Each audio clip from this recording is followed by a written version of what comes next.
Good morning all of you. मैं रजनीश शर्मा कोणा coaching institute में आपका बहुत बहुत स्वागत करता हूं। यहां हम रीजनिंग का एक चैप्टर एनालॉगी की स्टार्टिंग कर रहे हैं और जिसको हम हिंदी में बोलते हैं सादृश्यता। और देखिए, सादृश्यता से रिलेटिव एसएससी का एग्जाम हो, एनटीपीसी का एग्जाम हो या आपका पुलिस का एग्जाम हो, लगभग इस चैप्टर से लगभग तीन प्रश्न यहां से आते हैं। और अगर नॉन वर्बल को भी शामिल कर लें तो एसएससी में यहां से 4 प्रश्न तक आते हैं सिर्फ इस चैप्टर से। बहुत ही सिंपल सा चैप्टर है। कई लोग इसे बहुत आसान सा चैप्टर मानते हैं, लेकिन इसमें कई बार गलतियां भी होती रहती हैं, गलत कर लेते हैं। तो चलिए ठीक है, इसको हम पढ़ेंगे और इस चैप्टर में सभी बेसिक चीज़ें, कई बहुत अच्छे प्रश्न भी आपको मिलेंगे, बहुत सारे बहुत सिंपल प्रश्न भी होंगे। और इस चैप्टर के लिए काफ़ी बड़ी थ्योरी भी होती है, वो आपको अपनी किताबों से जो भी आपके पास अवेलेबल है वहाँ से आपको पढ़नी पड़ेगी। और अगर आप कहेंगे तो मैं आपको उसका कोई PDF भी दे दूँगा जिससे आप पढ़ सकें। तो देखिए, अभी हम यहाँ से स्टार्ट करने वाले हैं अपना चैप्टर सादृश्यता। और सादृश्यता की फर्स्ट क्लास आप यहाँ पर ले रहे हैं। आप में से जो भी चैनल पर नया है, चैनल को सब्सक्राइब कर लीजिए, बेल आइकन को प्रेस कर दीजिए, जिससे जो भी वीडियो आपके लिए दी जाती है उसका नोटिफिकेशन आपके पास तुरंत और समय से पहुंच सके। ठीक है, देखिए यहाँ पर हम फर्स्ट वाली ये वीडियो ले रहे हैं और इस वीडियो में देखिए हम बता दें आपको कि किस तरह से हम पढ़ेंगे इसको, पूरे चैप्टर को।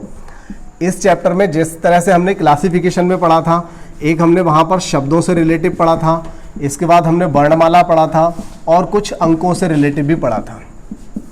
ठीक है, तो इसी तरह से हम यहाँ पर भी इस चैप्टर को पढ़ेंगे। शब्दों से रिलेटिव कुछ बनेगा यहाँ पर और शब्दों से रिलेटिव बहुत सारा बनता है। कोशिश करिएगा यहाँ पर बहुत अच्छे से समझने की। और सबसे बड़ी बात इस क्लास के अंदर एक और होने जा रही है कि इस क्लास में हर टाइप के सवालों के ऊपर जो थ्योरी लिखी रहती है वो थ्योरी हमने यहाँ पर नहीं दी है। तो आपको अपना एक अलग से सेंस लगाना पड़ेगा सवाल को समझने के लिए। मैं आपकी पूरी हेल्प करूँगा हर सवाल को समझाने में। चलिए हम यहाँ से स्टार्ट करने वाले हैं। और देखिए, आप में से कोई भी अगर डिटेल क्लास लेना चाहता है, फुल क्लास लेना चाहता है, तो आप लोग एप्लीकेशन पर आ सकते हैं। एप्लीकेशन को डाउनलोड करके वहाँ से आप कोर्स को परचेज़ कर सकते हैं।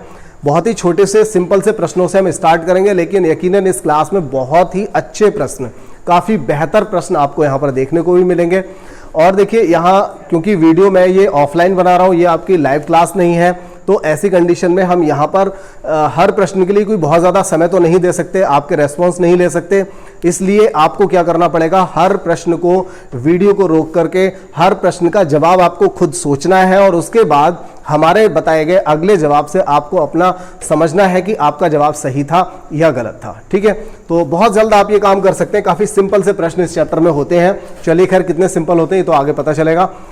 यहां पर देखिए दिया हुआ है कि आयत का संबंध वर्ग से है। किससे है? आयत का संबंध वर्ग से है। तो देखिए, आयत क्या होता है समझने की कोशिश करते हैं। आयत कुछ इस तरह का होता है और वर्ग जिसकी चारों भुजाएं बराबर होती हैं। मतलब ये हुआ, जो आयत होता है, अगर आयत की सभी भुजाओं को बराबर कर दें तो वो क्या बन जाता है? वर्ग बन जाता है। इसी तरह से दीर्घवृत्त, देखिए दीर्घवृत्त ये होता है, तो इसकी रेडियस यहाँ पर इतनी है और यहाँ पर ज़्यादा है। अगर रेडियस को हर जगह बराबर कर दें तो ये क्या बन जाएगा? वृत्त बन जाएगा। इसका मतलब यहाँ से हमारा आंसर मिला पहला वाला वृत्त। ठीक है, तो बहुत ही आसान सा प्रश्न था। बस आपको समझना पड़ता है कि पहले वाले में क्या चल रहा है। जो पहले वाले लॉजिक लगा होता है वही लॉजिक हम आगे भी फॉलो करते हैं, आगे भी उसी तरह से सवाल करते हैं। देखिए, महासागर और तालाब। महासागर क्या है? महासागर जो होता है ये सबसे बड़ा, मतलब जो एक सीरीज आप कह सकते हो, तालाब, नदी, समुद्र वगैरह, तो महासागर सबसे बड़ा हो गया और सबसे छोटा इसमें क्या रहेगा? तालाब रहेगा, जहां आपको पानी मिलता है। तो पानी का सबसे छोटा स्रोत आप कह सकते हो और सबसे बड़ा स्रोत। ठीक है, और इसी तरह से किलोमीटर अगर सबसे बड़ा है तो किलोमीटर के हिसाब, अगर हम सबसे छोटा देखें तो इनमें हमें क्या मिलेगा? किलोमीटर, यानी कि दूरी को नापने के लिए सबसे छोटा। इन सब में सबसे छोटा क्या है? बताइए क्या होगा?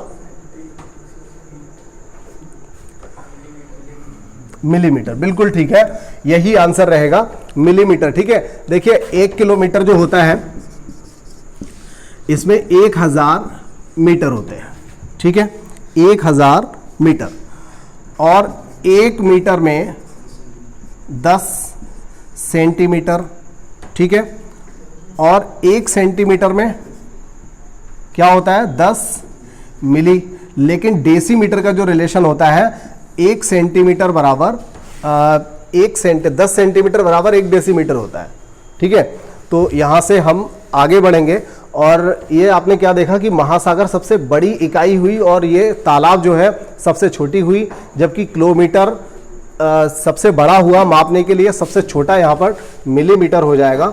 आपका आंसर यहाँ पर मिलीमीटर रहेगा। ठीक है, तो नेक्स्ट क्वेश्चन हम देखेंगे यहाँ पर कौन सा है। पढ़ते हैं अपना तीसरा प्रश्न। तीसरा प्रश्न है यहाँ पर दीवार घड़ी। दीवार घड़ी क्या बताती है? समय बताती है। तो गज क्या बताता है?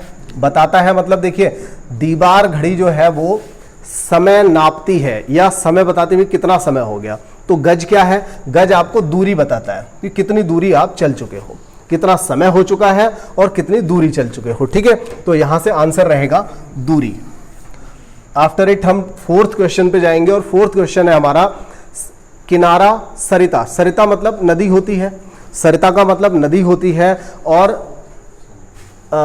किनारा जो होता है नदी का किनारा होता है, लेकिन तट जो होता है, तट किसका होता है? समुद्र का तट होता है। ठीक है, तो तटीय रेखा आप लोगों ने पढ़ रखी होगी। समुद्र के किनारे वाली जो रेखा होती है वो तटीय रेखा होती है। तटीय दूरी आपने पढ़ी होगी कि कौन सा प्रदेश कितनी तटीय रेखा घेरता है, कितने क्षेत्र में विस्तार है उसका आपने पढ़ा हुआ है।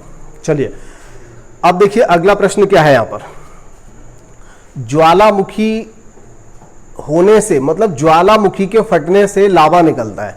ज्वालामुखी से लावा निकलता है तो क्या चट्टान से रेत निकलता है, या डेल्टा से नदी निकलती है, या मृत्यु से दुख निकलता है, या भ्रंश से भूकंप निकलता है? तो आप यहां पर देखोगे ज्वालामुखी की वजह से लावा निकलता है। ठीक है, या लावा जो है वो लावा एक कारण है ज्वालामुखी का, या लावा जो है वो ज्वालामुखी के फटने की वजह से क्या होता है? लावा। इसी तरह से भूकंप कब आता है? जब भ्रंश होता है। भ्रंश से मतलब है विस्फोट होता है, या आप कह सकते हो जो परतें होती हैं, परतें आपस में चेंज होती हैं, अंदर जब विस्फोट होते हैं उनकी वजह से ही क्या होता है? अर्थक्वेक आता है। ठीक है, तो यहां पर ये रहेगा। बस आपको क्या करना है, बहुत अच्छे से ऊपर जो लॉजिक दिया हुआ है उसमें आपको बहुत ठीक से समझना है, बहुत ही बारीकी से, और उसी के आधार पर आपको अगला बताना है। बहुत सारे ऐसे विकल्प रहते हैं जो काफी क्लोज लगते हैं। अतिथि, देखिए बहुत आगे अच्छे से कई अच्छे प्रश्न भी हैं। कोई भी ऐसा मत करना कि वीडियो को छोड़ करके बीच में जाएं आप। थोड़ा सा और है, मतलब बहुत ज्यादा बड़ा वीडियो तो शायद नहीं होगा ये, लेकिन यहां से आपको काफी अच्छे प्रश्न मिलेंगे। अतिथि स्वागत, अतिथि का हमें स्वागत करना होता है। अतिथि का हम स्वागत करते हैं तो भूखा भिखारी नहीं करते, चौकीदार का चोर नहीं करते, अपराधी का सजा और पूजा का भगवान। क्या आंसर रहेगा इसमें? देखिए यहां पर ऐसा होता है, स्वागत हम किसका करते हैं? अतिथि का। इसी तरह से भगवान किसका करते हैं? पूजा का। ऐसे नहीं होगा। सजा किसको देते हैं? अपराधी को। ठीक है, तो काफी क्लोज है आंसर। आप लोग सी लगा सकते थे, लेकिन यहां पर बी वाला आंसर होगा।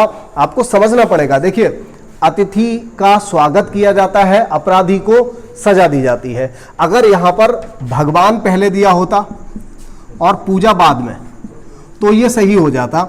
अतिथि का स्वागत, भगवान की पूजा। ठीक है, समझना पड़ेगा भाई। देखिए बहुत डिफरेंस है, जरा सी चीजों में घुमाने की कोशिश की जाती है आपके लिए, लेकिन आप लोग अगर अच्छे से पढ़ेंगे तो नहीं घूमेंगे, आपको दिक्कत नहीं आएगी, आप जवाब दे देंगे। अगला सवाल है, बिंदु का संबंध है रेखा से। बिंदु और रेखा का क्या मतलब है? यहां पर देखिए ये बिंदु रहा और इस बिंदु से हमने स्टार्टिंग किया, किसी दूसरी जगह छोड़ दिया, ये क्या बन गया? रेखा। इसी तरह से क्या रेखा से वृत्त बनता है? नहीं। क्या त्रिभुज से वृत्त बनता है? नहीं। क्या केंद्र से परिधि बन जाती है? ये केंद्र है, क्या केंद्र से परिधि बन जाएगी? नहीं। क्या शब्द से वाक्य बनेगा? ये बिल्कुल ठीक है। देखिए रेखा को बनाने के लिए आपको दो बिंदुओं को जोड़ना पड़ता है, बिंदुओं को जोड़ना पड़ता है। बिंदु से बिंदु को जब आप जोड़ देते हैं तो क्या बन जाता है? रेखा बन जाती है। ये देखिए दो बिंदु हैं, इन दोनों को हमने जोड़ दिया तो क्या बन गया? रेखा। ऐसे ही जब हम शब्दों को जोड़ते हैं तो एक वाक्य बन के तैयार हो जाता है। ठीक है, तो अच्छे से समझिए। आप लोग जैसा भी कर रहे हैं, देखिए वीडियो को रोक करके अगर आप आंसर लिख रहे हैं, आंसर आप दे रहे हैं, कमेंट डाल रहे हैं, तो ये अच्छी बात है। अगर कमेंट डालेंगे तो अच्छी बात है, आप पता चलेगा कि आप गलत कर रहे हैं, सही कर रहे हैं, तो थोड़ा सा अच्छे से करेंगे। वीडियो को रोक करके करिए, कोई दिक्कत नहीं है, लेकिन आप लोग अगर ऐसे ही पढ़ते जाएंगे, सुनते जाएंगे तो आप अच्छे से नहीं कर पाएंगे। एक बार आप देखिए, हो सकता है आपका सोचने का तरीका कुछ और हो, हमारा यहाँ पर लॉजिक देने का मेथड कुछ अलग हो, और आप संतुष्ट नहीं होते हैं, फिर भी आपको लगता है कि आपका आंसर सही है, तो आप मुझे बताइए। मैं आपको पूरी तरह से इसका लॉजिक बता करके मैं संतुष्ट करूंगा आपको। मैं बताऊंगा कि किस वजह से आपका लॉजिक गलत है और मेरा लॉजिक क्यों सही है। देखिए अगला प्रश्न है हमारा, बाल, ब्रश और बिग। देखिए बाल वही है जो हमारे सिर पर होते हैं, बाल। ब्रश, जो ब्रश होता है किसी का भी, जो भी हम रंगने पोतने में यूज करते हैं, और बिग होती है जो बालों की बनी होती है। ठीक है, तो आप ये कह सकते हो यहां पर कि बालों से ही ब्रश और बिग, ये दोनों ही किससे बनते हैं? बालों से बनते हैं। ठीक है, चाहे वो किसी के भी बालों से बनते हो, लेकिन बालों से ब्रश और बिग बनती है। तो क्या सीमेंट से ईंटें और बिल्डिंग बनती है? बिल्कुल नहीं। सीमेंट से ईंटें, देखिए ये सीमेंटेड ईंटों की बात नहीं हो रही है। और अगर आप सीमेंट से चाहे कि बिल्डिंग बन जाएगी, तो बिल्डिंग तो बनेगी, लेकिन सीमेंट से ईंटें नहीं बनती, और फिर केवल इससे तो नहीं बनती, बहुत सारी चीज़ें होती हैं। और यहाँ जो ईंटें हैं ना, थोड़ा सा मॉडर्न की तरफ ना जाया करें, थोड़ा सा पीछे रहा करें, क्योंकि जब भी जो लॉजिक दिए जाते हैं इस तरह के, ये सब आज के टाइम को देख करके नहीं दिए जाते कि आज आप सीमेंटेड ईंटें बना रहे हैं, क्या बना रहे हैं। ठीक है, तो थोड़ा सा इस बात पे बहुत ज़्यादा दिमाग मत चलाइएगा, थोड़ा नवीनता की तरफ मत आइए। देखिए, तो बालों से बिग और ब्रश दोनों बनते हैं, पेपर से पेन और पेंसिल दोनों नहीं बनते, ब्रेड से बटर और दूध पॉसिबल नहीं है, लोहा से हथौड़ा और कुल्हाड़ी, ये बिल्कुल ठीक है। लोहे से ही हम हथौड़ा भी बनाते हैं और कुल्हाड़ी भी बनाते हैं, तो यहां पर डी वाला आंसर बिल्कुल सही हो जाएगा। ठीक है, और अगले प्रश्न की ओर चलते हैं। देखिए इसके बाद हम अगली क्लास, बहुत देखिए इसमें क्या करने वाले हैं, यहां पर ऐसा नहीं है कि हम इसकी 2, 3, 4 क्लासेस लेते रहें, ऐसा बिल्कुल नहीं करेंगे। अगली जो क्लास रहेगी उस क्लास को वही रहेगा जिसमें हम डायरेक्ट केबल, आपको ब्लैक बोर्ड जो दिखता है वहां पर आपको जो हम वर्क कराते हैं, तो उस तरह की क्लास रहेगी जिसमें हम बहुत सारे क्वेश्चंस को लेंगे।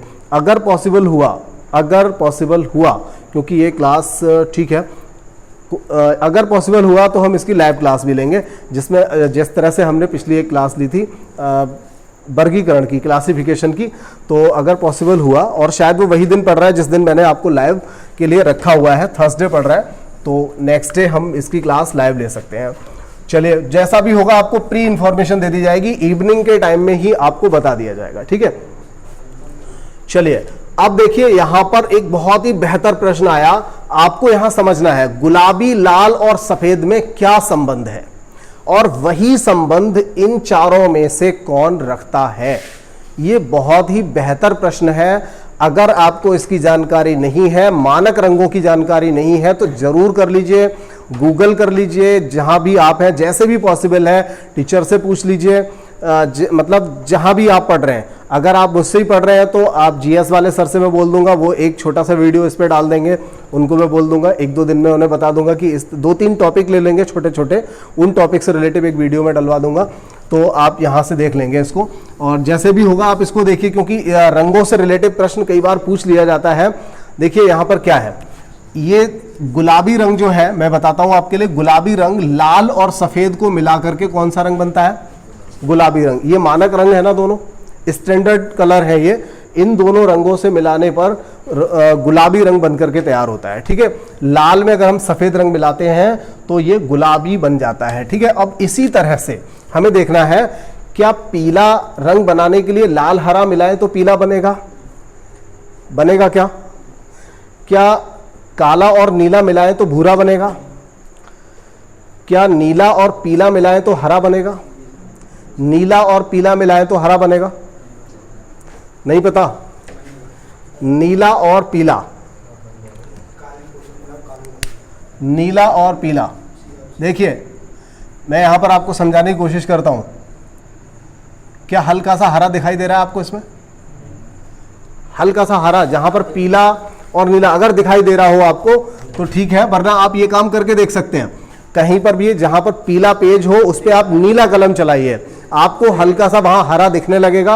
अब क्या है कि इसमें ऐसा नहीं होता कि आपने जितना मन में आया नीला मिला दिया, जितना मन में आया आपने पीला मिला दिया और बहुत ही बढ़िया सा एक हरा रंग बनके तैयार हो जाएगा, ऐसा नहीं होता।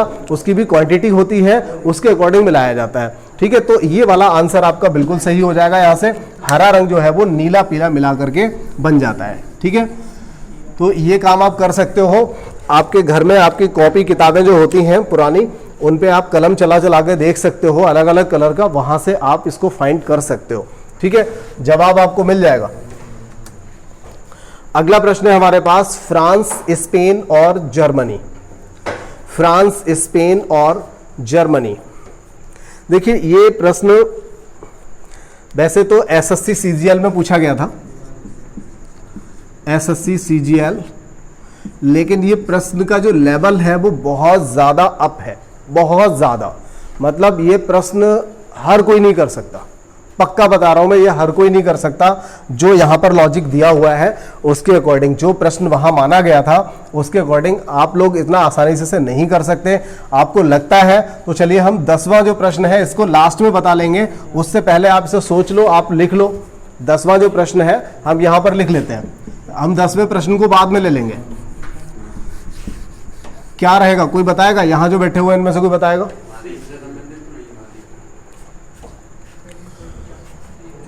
चलिए हम बता देते हैं, बाई चांस रह जाता है, एक दो बार पहले भी हुआ है, बाद में करने के चक्कर में छूट ही जाता है। देखिए यहां पर स्पेन जो है, ये सभी देश हैं, ये तो पक्का है, सभी देश हैं, तो ये उनके आकार से संबंधित है।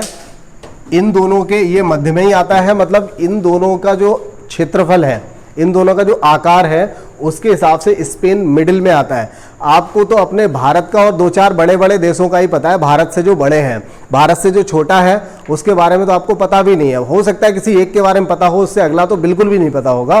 तो ये बहुत बड़े लेवल की बात हो गई, बहुत ही डीप क्वेश्चन आप कह सकते हो। यहाँ से आपको बी वाला आंसर मिलेगा, और मैं तो कहता हूँ, दुआ करता हूँ कि ऐसा आपके एग्जाम में ना आए तो अच्छा है। पता नहीं कौन से देश और किसके बारे में पूछ लिया जाएगा, इसके बारे में आप कितना पढ़ेंगे, बहुत मुश्किल प्रश्न बन जाएगा यहाँ से। चलिए खैर, एसएससी सीजीएल में आया हुआ था तो मैंने रख दिया यहाँ पर। कायर, बहादुर और ईमानदार, इन तीनों में कोई एक ऐसा संबंध है जो इन चारों में से भी कोई रखता है। ठीक है, ये तीनों से कोई एक इनमें भी रिलेटिव है, वो आपको बताना है कौन। कायर, बहादुर और ईमानदार, ये जो तीनों हैं ये किसी व्यक्ति का स्वभाव होते हैं। कोई व्यक्ति कायर है स्वभाव से, बहादुर है स्वभाव से, ईमानदार है तो भी स्वभाव से। ठीक है, तो बताइए इनमें से स्वभाव से संबंधित कौन सा है? स्वभाव से संबंधित इन चारों में से क्या है? देखिए आडंबरहीन नहीं हो सकता, ये तो उसको जैसा एटमॉस्फेयर मिलता है उस हिसाब से बन जाता है। सुंदर, ये कोई नहीं बन सकता इस तरह से, ये तो ऊपर वाले की देन होती है, जैसा भी भगवान ने बना के भेजा है तो वैसा आपको जैसा बना दिया गया है वैसे रहेंगे। प्रसन्न, ये एक समय होता है, हमेशा कोई व्यक्ति ऐसा नहीं हो सकता भाई ये तो आदमी प्रसन्न है, ऐसा नहीं हो सकता, कभी कभी होता है। लेकिन साहसी, ये एक स्वभाव है व्यक्ति का। जैसे कोई व्यक्ति ईमानदार है, कोई व्यक्ति कायर है, कोई व्यक्ति बहादुर है, इसी तरह से कोई व्यक्ति साहसी भी हो सकता है और वो हमेशा हो सकता है। ठीक है, ये किसी व्यक्ति का स्वभाव है यहाँ पर, तो मनुष्य के स्वभाव से रिलेटिव यहाँ पर प्रश्न दिया गया है। अगला है सेब, आम और अंगूर, और इसी श्रेणी में कौन सा आएगा तो आप में से हर कोई बता देगा। ये छठी क्लास का सवाल बन गया, बहुत ही आसान है। सेब, आम, अंगूर ये सब क्या है? फल है, तो यहाँ पर आंसर हो जाएगा केला। ठीक है, सभी को समझ में आ गया होगा। अगला प्रश्न ले लेते हैं। एक प्रश्न मुझे लगता है निकल गया, अरे ये क्या हुआ? अभी तो बहुत सारे प्रश्न दिए हुए थे इसमें, देखना जरा।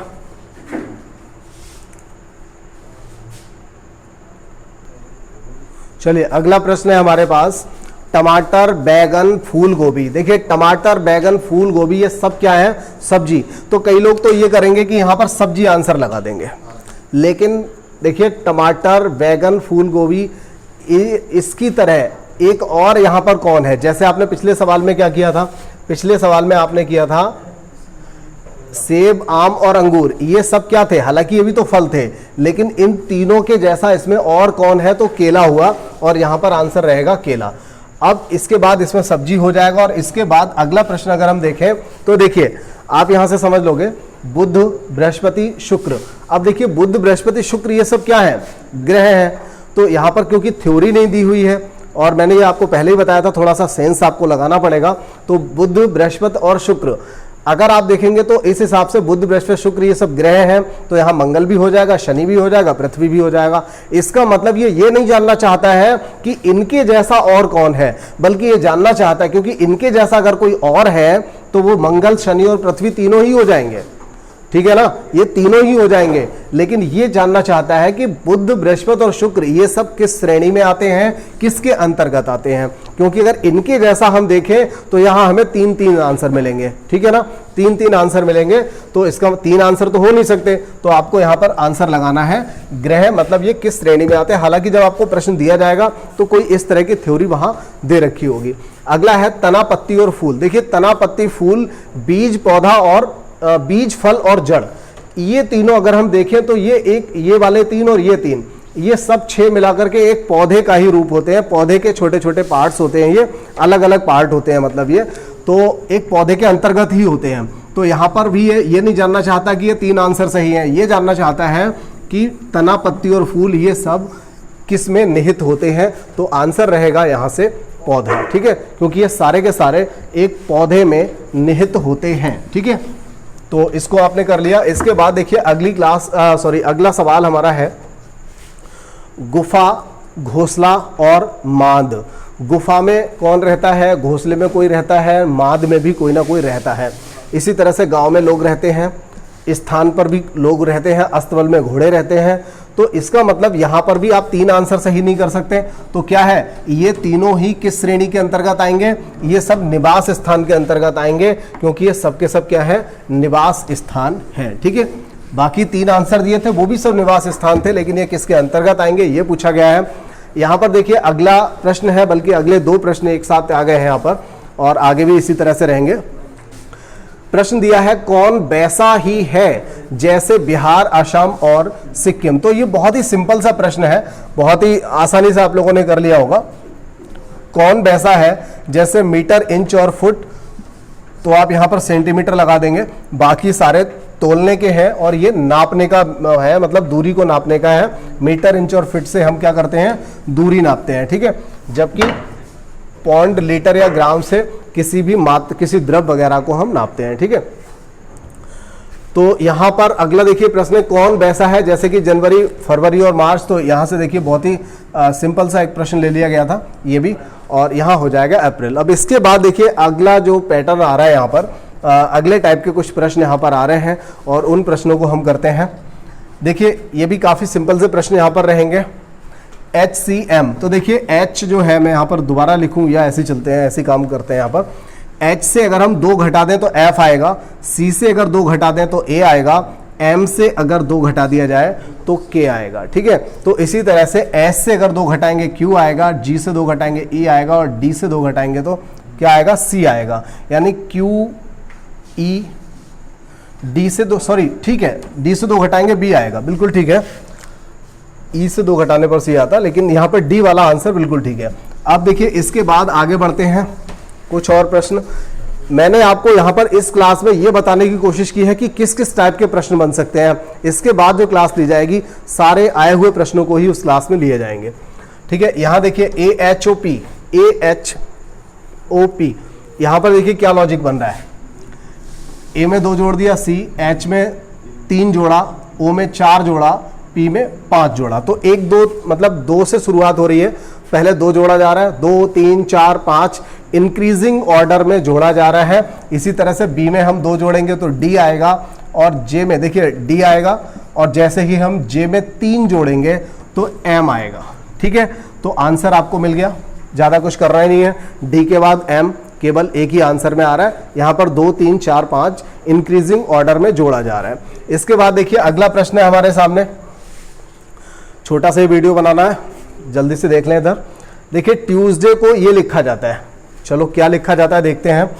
टी में 1 जोड़ दिया तो यू बना, यू को यू ही रहने दिया, ई में 2 जोड़ा, सॉरी 1 जोड़ा, टी में 1 जोड़ा यू आ गया, और ई में 1 जोड़ा एफ आ गया।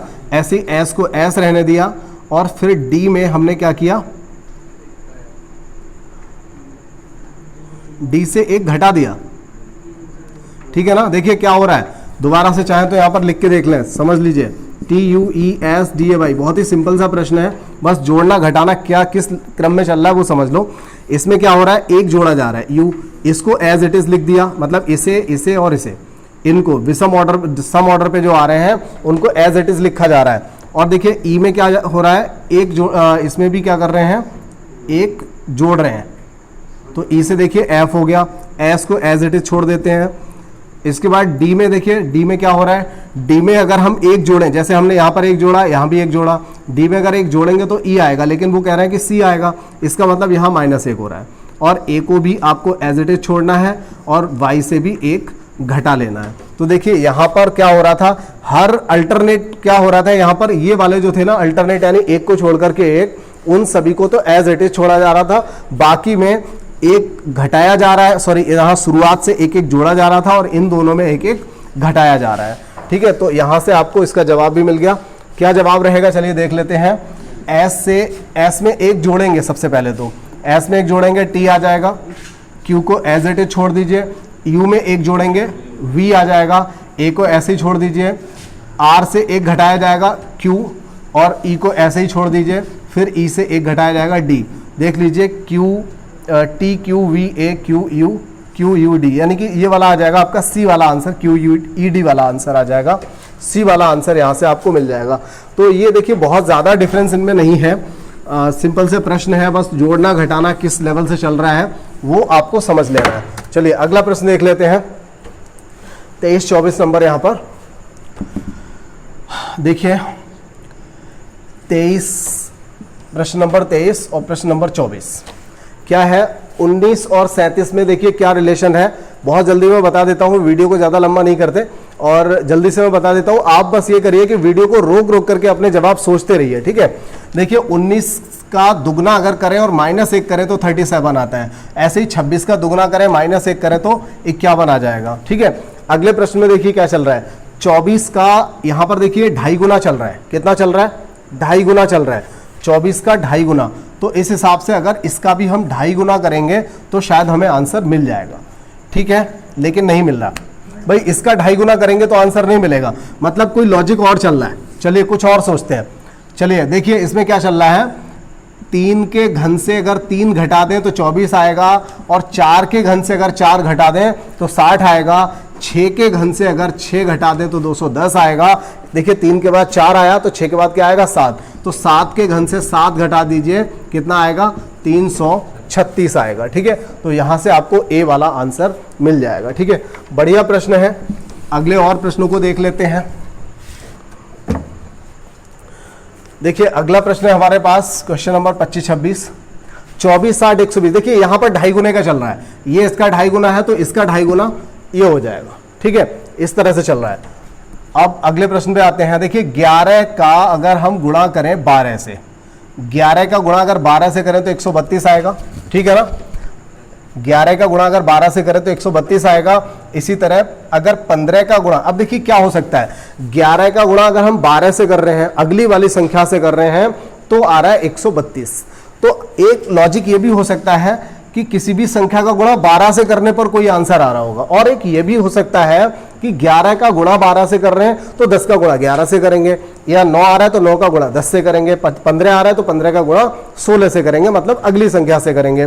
तो ये देखिए 11 का गुणा अगर हम 12 से कर रहे हैं तो 15 का 12 से करें तो ये नहीं आएगा, 9 का 12 से करें तो ये नहीं आएगा, 13 का 12 से करेंगे तो भी नहीं आएगा, 10 का 12 से करेंगे तो भी नहीं आएगा। मतलब है ये 12 से नहीं बल्कि जो संख्या है उससे अगली संख्या से गुणा कराना चाहता है। तो अगर यह 11 है तो हमने 12 से करा, ये 15 है तो 16 से करेंगे, नहीं आएगा। 15 16 का गुणा 240 आता है, 9 का गुणा 10 से करेंगे तो 90 आ जाएगा, और हमारा आंसर हमें मिल जाएगा सी, ठीक है।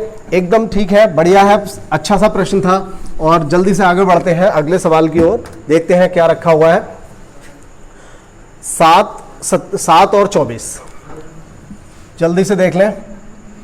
7 और 24 क्या रिलेशन बन रहा है इनमें, 7 तिया प्लस 3 हो सकता है, ये बन सकता है 7 तिया 21 प्लस 3 24 हो जाएगा।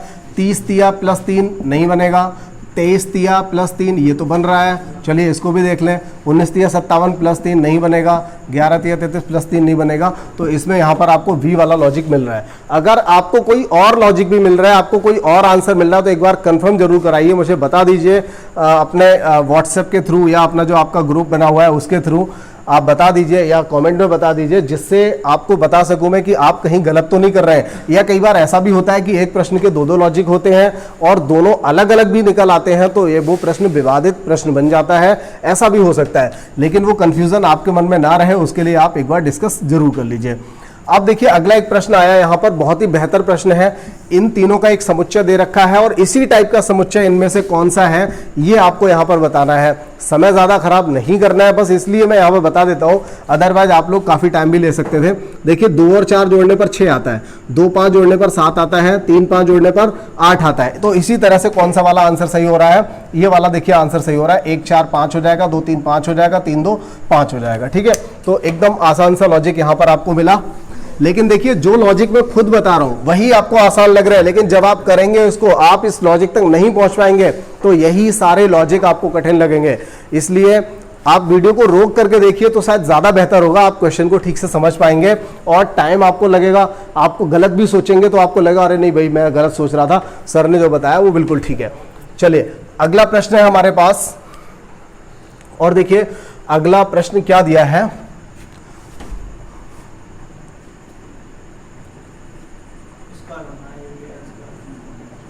कुछ ऐसा चल रहा है, उल्टी साइड से लग रहा है मुझे। देखिए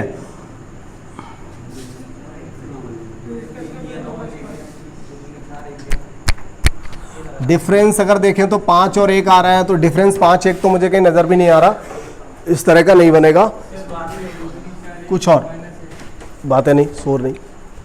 तो देखिए क्या हो सकता है इसमें,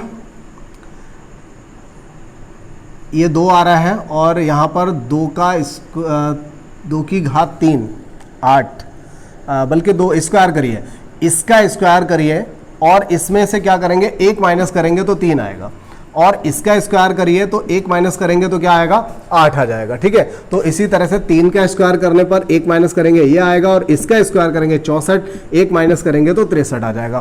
पहला आंसर आपको मिल गया। इसके बाद अगला जो प्रश्न है उसको भी देख लेते हैं, 30 नंबर को। 30 नंबर पे देखिए क्या दिया है, 8 9 10, 1 1 का अंतर दिया है, क्योंकि जब रेगुलर संख्याएं हैं तो स्क्वायर और घन तो लग ही नहीं सकता। तो यहाँ पर क्या है, 1 1 का डिफरेंस दिया है, तो ऐसे देख लेते हैं कहाँ पर बराबर डिफरेंस आ रहा है। तो देखिए यहाँ 2 2 का आ रहा है, यहाँ 3 3 आ रहा है, यहाँ 2 2 आ रहा है, यहाँ पर 2 2 आ रहा है। ये क्या हुआ, हर एक सवाल में यहाँ 2 का अंतर, यहाँ 2 का अंतर, यहाँ 2 का, लेकिन हाँ कुछ तो है कि यहाँ 2 2 का अंतर आ रहा है, लेकिन यहाँ 3 का आ रहा है, कोई रिलेशन तो बन रहा होगा। देखिए यहाँ 1 1 का अंतर था, मतलब विषम डिफरेंस था, और यहाँ भी विषम डिफरेंस आ रहा है। तो हम क्या करेंगे, बी वाले ऑप्शन के साथ जाएंगे। ठीक है ना, क्योंकि ए सी और डी में डिफरेंस तो इक्वल आ रहा था, लेकिन डिफरेंस सम आ रहा था। जब सारे में एक जैसा आ रहा है तो आप सोचिए कि इसमें समानता किसमें हो सकती है। तो यहाँ पर 1 1 का आ रहा था और यहाँ 3 3 का आ रहा है, मतलब बराबर विषम डिफरेंस आ रहा है। ठीक है, सम या विषम में डिफरेंस यहाँ पर हो रहा है, मतलब डिफरेंस भी है और सम विषम का भी लॉजिक लग रहा है। ज़्यादा प्रश्न नहीं बचे हैं, बहुत जल्दी देख लेते हैं इसको। देखिए बहुत ही अच्छे प्रश्न लास्ट में रखे थे, लेकिन किसी वजह से वीडियो को जल्दी खींचना पड़ रहा है मुझे, कोई नहीं। देखिए एन आता है 14 नंबर पे। ठीक है, चलिए 14 तो इसमें दिखाई भी नहीं दे रहा है। वीडियो को रोक करके आप सोचिए, मुझे पता है, बस मैं यहाँ पर सवाल कर रहा हूँ, मुझे एक नज़र में समझ आ रहा है, लेकिन मैं मजबूरी में यहाँ पर मुझे वीडियो भी थोड़ा जल्दी करना है और इस तरह से सोचना पड़ता है आपको दिखाने के लिए, बताने के लिए। देखिए अगर ये 13 ये आता है आपका 14 नंबर पे और यहाँ क्या लिखा है 13, तो 13 अगर n को हम देखें तो उल्टी तरफ से क्या आता है, या n का अपोजिट क्या होता है m, तो m कितने नंबर पे आता है 13 पे। e क्या होता है 5 नंबर पे, और 5 का उल्टा क्या होता है v, और v कितने नंबर पे आता है 22 नंबर पे। t कितने नंबर पे आता है 20, और 20 का उल्टा क्या होता है g कितने पे आता है 7 नंबर पे। तो देखिए सारे के उल्टे कर दिए। अब देखिए y का उल्टा आता है b, a का उल्टा z आएगा, m का उल्टा n आएगा। तो देखिए ये 2 हो गया, ये 26 हो गया, n का कितना हो जाएगा 14। तो 22 614 देख लीजिए कहां पर है, ये मिला आपको। इसके बाद अगला 32 नंबर देख लेते हैं। देखिए 32 नंबर क्या है, RUST, बहुत ही बढ़िया प्रश्न है। देखिए क्या लिखा जा रहा है, RUST को क्या लिखा जा रहा है, 9687, क्या लिखा जा रहा है? 9687 लिखा जा रहा है, 9687। देखिए बहुत ही सिंपल सा है, कुछ लोग इसको ऐसे भी समझ सकते हैं, बल्कि ठीक भी है। दो तरीके से हो सकता है ये सवाल, दो तरीके से। रीजन क्या है देखिए मैं बताता हूं आपको।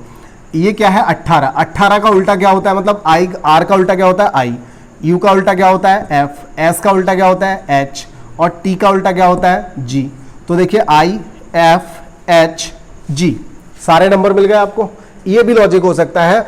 और इसी तरह से आप इसको भी कर लेंगे। टी, टी का उल्टा क्या हो जाएगा? या टी का उल्टा होगा जी, जी का नंबर होगा 7। एस का उल्टा क्या होगा?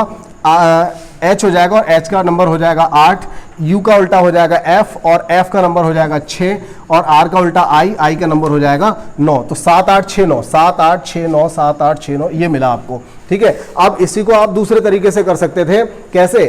RUST, और ये भी देखिए RUST मतलब उल्टा लिखा जा रहा है। तो 9687 आ रहा है, तो आंसर आएगा 7869। ठीक है। आप ये काम भी यहां पर कर सकते थे। बिल्कुल अपोजिट ही तो हो रहा है। रस्ट देखिए RUST का उल्टा करा जा रहा है, तो फिर सारे लॉजिक जो है वो भी उल्टे हो जाएंगे। जो भी डिकोड दे रखा है वो भी अपोजिट हो जाएगा। तो आप यहां से अपोजिट करके डिकोड को निकाल सकते हैं। देखिए ये इकलौता प्रश्न है, मतलब आखिरी है। ठीक है। तो यहां पर देखिए 33 नंबर आया आपके पास। L गुणा M बराबर 13 गुणा 12। क्या हो रहा है यहाँ पर? ये 12 नंबर होता है, ये 13 होता है, उल्टा कर दिया, इधर 13 पहुंचा दिया, इधर 12 पहुंचा दिया। तो इसी तरह से U और W, तो U का नंबर, W का नंबर पहले आ जाएगा 23 और U का नंबर बाद में आ जाएगा 21। ठीक है। तो यहाँ से आपको मिलेगा 23 गुणा 21 और D आंसर आपका यहाँ से सही हो जाएगा। ठीक है। देखिए आप लोगों ने यहाँ पर थोड़ा सा बस बेसिक सीखा था कि एनालॉगी को हम किस तरह से करेंगे। एनालॉगी जो पूरा चैप्टर था हमारा, इस चैप्टर को आपने पढ़ लिया, स्टार्टिंग पढ़ ली, मतलब इसको हमें कैसे सीखना है, किस तरह से पढ़ना है। तो इसकी जो एक प्रैक्टिस वाली क्लास रहेगी वो क्लास हम नेक्स्ट डे ले लेंगे। और नेक्स्ट डे जब आप इस क्लास को पढ़ेंगे तो बहुत ही बेहतर कलेक्शन आपको वहाँ पर मिलेगा। लेकिन वो क्लास आपकी होगी एप्लीकेशन पर। तो आप में से जितने लोग भी क्लास को लेना चाहते हैं बहुत जल्द एप्लीकेशन डाउनलोड कर लीजिए और क्लास को ज्वाइन कर लीजिए। धन्यवाद।